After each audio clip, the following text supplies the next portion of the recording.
I am utilizing the Bit Integrations plugin to establish a connection between these two platforms.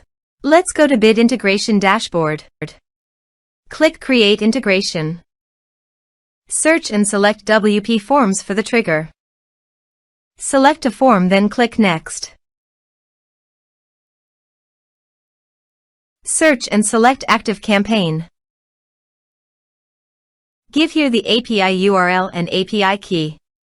So go to the ActiveCampaign site and go to Settings and Developer. Under the Developer you can show here API URL and API key. Copy the API URL and API key and paste it into the integration.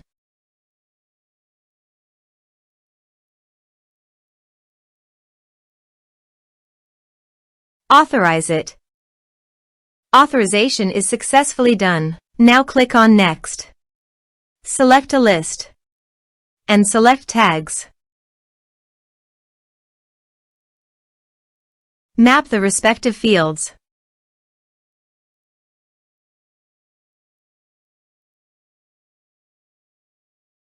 Under the action, you can update the ActiveCampaign by checking it. Here are advanced features in conditional logic. If you want, you can use it for your own requirement. Click on Next, finish and save it. Now go to your form and type some information and submit the form.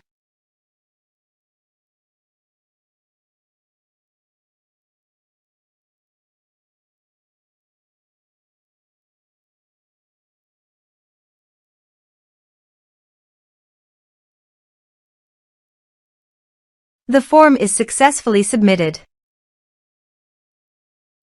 And refresh the page.